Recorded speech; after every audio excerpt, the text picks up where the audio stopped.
The last question is on predatory equity landlords.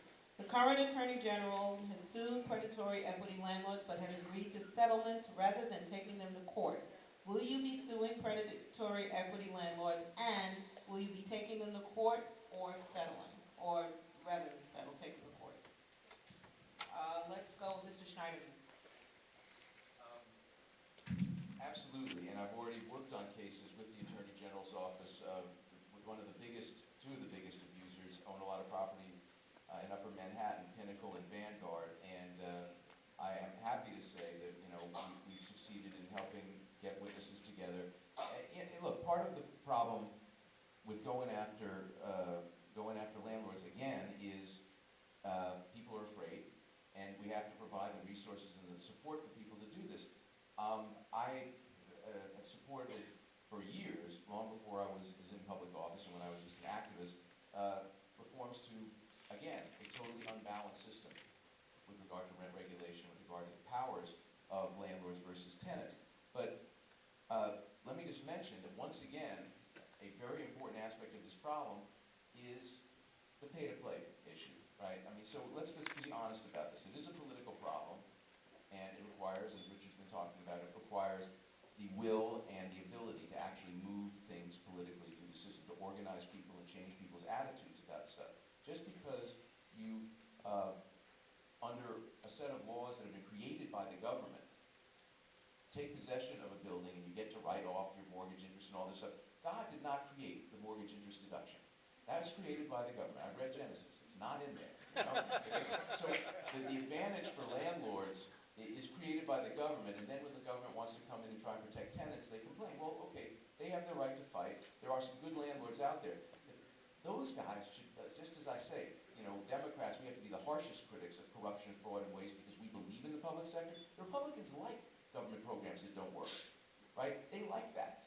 We have to be harder critics of corruption, fraud, and waste than they do. Same way, I would look for the people in the real estate industry who are good landlords or claim to be good landlords to do a better job of stepping up to the people who are the real predators. And that's a challenge that every time I speak to one of their groups I make, and we haven't any takers yet, but that's something that I'm going to pursue. But in the short term, absolutely, we got to go after them. I have gone after them, and we'll do it, as Sean says, when I have the subpoena power, even more. Thank you. Mr. Dinalo. I agree with that. I would just add that I think there has been the situation where Andrew Cuomo has brought some cases and settled them, and I think that's one of the great opportunities of the office, which is to bring a case and create reforms across the board. And sometimes you settle matters rather than taking out individuals or going the whole way, because it's better to achieve systemic or market reforms for the good of everybody than finish a particular case to the possible ending. So I support that approach. I think the office is a wonderful opportunity for that, something that I worked on when I was at the office and something that I see Andrew Cuomo continuing, and that's a great trend for the office. When the legislature or other government entities can't achieve reform, the office is a wonderful opportunity for that, and that's some of the settlements that you see. They do end up with the kind of reforms that otherwise government had failed to bring about. Mr. Bronstein. I think Eric's answer is an extraordinarily thoughtful one. I would not take the position as Attorney General that I will not do settlements. The question is, are the settlements that have been done good settlements? And there, if you're not in contact with the affected community, if you don't have some sort of grassroots connection with an empowered set of citizens who are part of that decision, then you're going to, as Attorney General, make decisions that are not always in the community's interest. And look, 80% of the job that one of us are going to do with any luck is defending state agencies. For all the time we properly spend on explaining to you who we're going to throw into jail and what social change we're going to bring, the basic job of the Attorney General is to defend some pretty indefensible behaviors. And if we're going to be accurate about that, part of what you need to hear from the candidates is what is there about that defense role that particularly needs some sensitivity and community-based understanding. I'm not going to, I've sued the Attorney General's office and beaten them. In that case, I may be the only one up here who's done that. Pete Seeger and I brought a case on Indian Point, we won it. If all the endorsements, if I only get one other endorsement other than Jim Brennan's in my life, Pete's support for my campaign for Attorney General is enough for me, believe me. Well, thank you, Sean. Okay. Don't expect only that. Ruben Diaz, the borough president of the Bronx, endorsed me today. So we're moving. Having said all of that, the opportunity to settle, as Eric says, is a very good one. How you're going to conduct the defense strategies is an unexplored area of this campaign, which I hope we'll be able to get to sooner or later. Thank you. Mr. Coffey. Richard, thank you for pointing out that very important fact that the vast majority of what the AG does is defend the state and engage in civil litigation. Cases brought on behalf of the people of New York and defending the state against lawsuits. And to answer the question that was presented, yes, absolutely, I would bring those cases, and I would take some of them to trial. I'm a trial lawyer. I've tried cases. I've spent 23 years as an active lawyer, both as a defense lawyer, a partner at one of the largest international law firms, and then I came to my senses and became a plaintiff's lawyer. I could fight for the little guy. I did that for 11 years, and I was a prosecutor, federal prosecutor, for about 4 years. So I've done all those things. You know what I learned?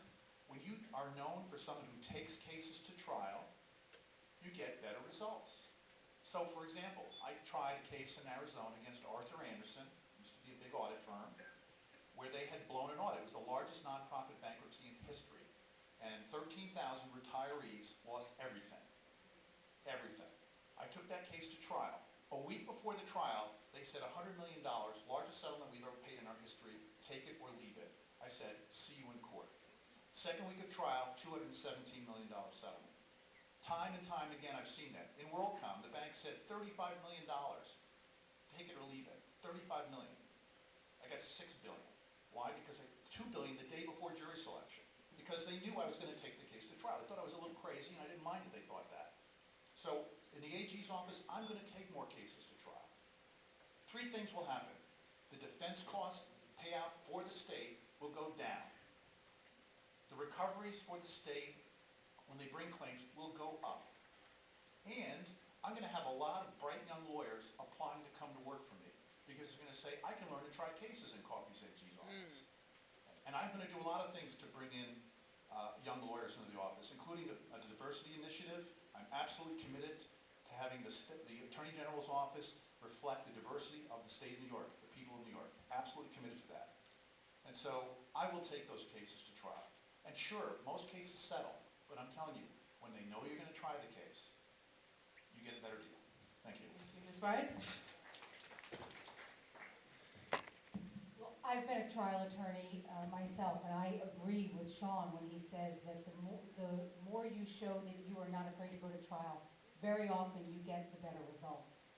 I think that the present Attorney General has shown sound judgment in terms of deciding when he's going to settle and when he's going to take cases to trial. And that's what this office is all about. Where do you get the best results? Not in the immediate, in the tiny one case you're handling, but in the larger picture. We had an incident in Nassau County involving Walmart, where one of their employees was trampled to death in a Black Friday incident 2 years ago this Thanksgiving. Now, literally trampled to death by the thousands of people who lined up outside the store. There was no store security, and they took one of the employees from stocking shelves and said, just go stand in front of the door to make sure that wait until we open the doors. And the doors were pushed down, and he was literally trampled to death. Now, I could have arrested Walmart, the largest, well, second largest corporation, largest retailer in the world, and they would have had to pay a $10,000 fine. I didn't think that that was the right outcome.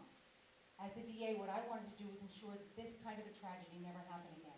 And what we ended up doing was entering into a non-prosecution agreement where Walmart was required to institute a safety plan that was going to be monitored by a team of outside safety experts. It applied to all 92 stores in the state of New York. They had to apply this safety plan throughout all the stores in New York. And eventually what happened was we set the gold standard for how they did safety throughout the rest of the country, because we knew that that was what was going to happen. Every other state was going to say, we want what New York has. Now, those are real results. Yes, they could have been taken to court, and you showed that you're tough. They would have come in with a check, probably cash, $10,000.